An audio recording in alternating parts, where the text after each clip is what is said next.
have so many different options when it comes to choosing a bank account. We've got high street banks, we've got online only banks, we have banks that offer us cashback, we've got switching bank bonuses. Which one do you choose? It's really confusing, especially when you're new to the UK. So in today's video, I'll share with you what exactly you need to look out for when choosing your bank account in the UK.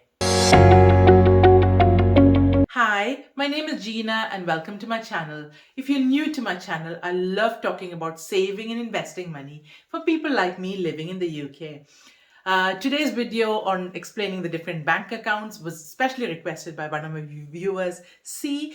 I hope this video helps you, C. Let me know what you think in the comments below. So when you're looking for a new bank account, there's a few things you need to be aware of. First, it's good to have multiple bank accounts. If you're a Santander customer, you know about 3 weeks ago there was a big failure with the banking system, so there was no money transferred in and out or out of the bank, even via the app. We all heard in the news about 18 months ago, Lloyd's system was down for well over a week. So to avoid glitches like that, you want to have at least two different banks. The second thing you need to be aware of is ease of use. So especially in this day and age, you want an app functionality where you can deposit checks, pay in checks, etc. But some banks also have links with the local post office, so you can deposit checks at the post office and things. The next thing that you need to be aware of is certain bank has certain specific features. So you may want that specific feature or you may not be bothered about that specific feature. So I'll tell you all about the specific features of certain banks in this video. The next thing you need to be aware of is certain banks come with certain cashbacks or certain perks. So this is a more advanced strategy. So slowly you will want to advance to this as well. And I'll tell you all about this in this video. So firstly, you want to look at a bank for our salary to come in. So there's two different options for that. There is a high street bank option or an app only bank option. So in my eyes, both are created more or less equal. It's what you value. So if you think you want to walk into a branch and speak to somebody at a desk, then perhaps go with a high street bank. But high street banks are dwindling away from the high street, and I can't remember the last time I walked to a bank. No, actually I do. It's about 4 or 5 years ago. So the other option is a app only bank. There's banks like Starling or Monzo, which are only app based. The big advantage is the app is they put all their resources into the app. So the app is very, very easy and good to use. They also have very nice budgeting features and things. You can put different pots of money. So if you want to save money for shopping, so allocate say £400 for your grocery shopping, you can allocate that. If you want to spend £200 for your petrol spending, you can allocate that. So you can create little spaces within the banking app itself. All other high street banks are actually copying the app features of Starling and Monzo, so the app is very easy to use. Also for newbies, you can open it, you don't have to go to a branch, and there's not much admin and paperwork, so it's easier to open an app only bank. But you can decide what is important to you, whether you want a high street presence or you're happy with an app only bank.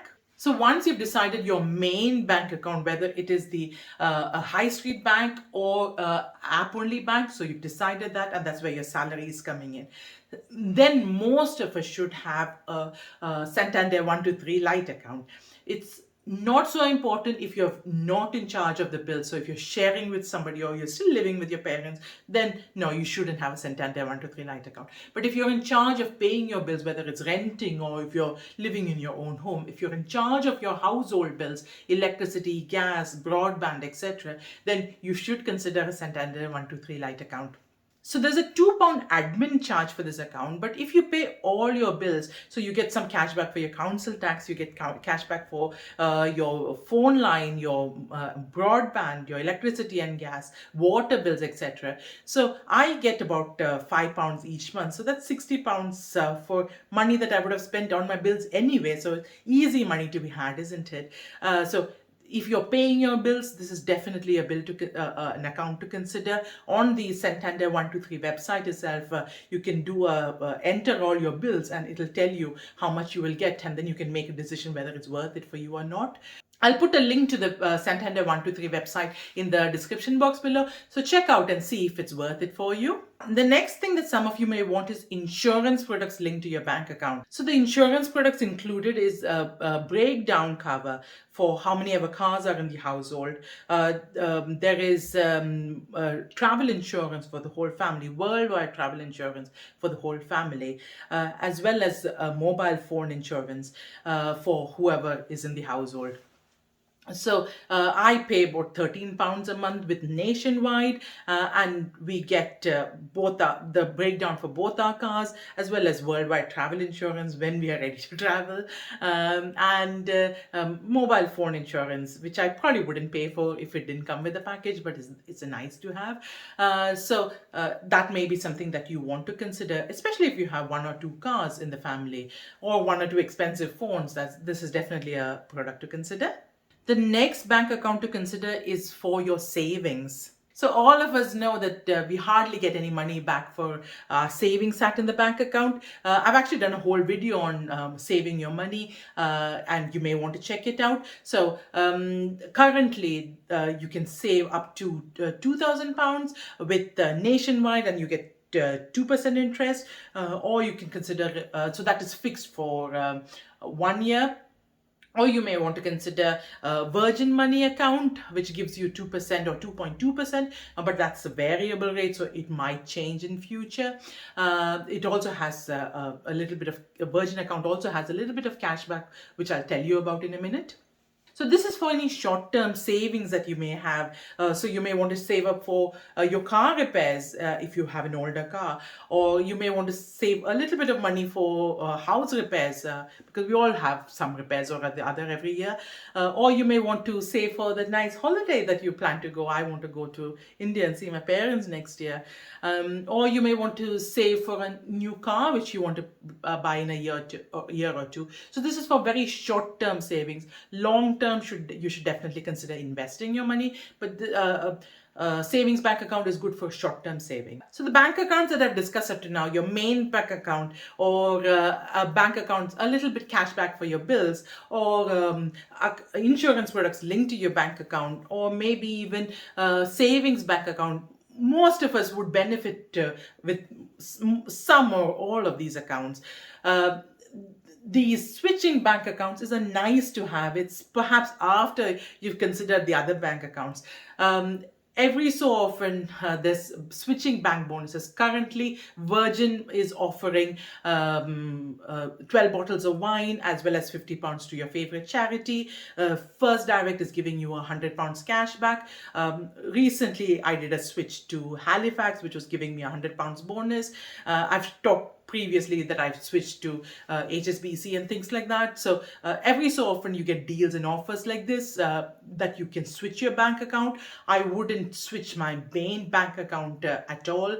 I would keep that main bank account as it is, and I would open a switching bank account just to keep switching from deal to deal to deal. The next bank account is accounts with certain perks. So there's a few bank accounts that offer these certain perks. There's Club Lloyds that gives cinema passes as well as an online streaming service, as well as Halifax that gives you a free fiver. There's also NatWest or RBS. You cannot have one and the other, it's either or, and that gives you a free fiver as well.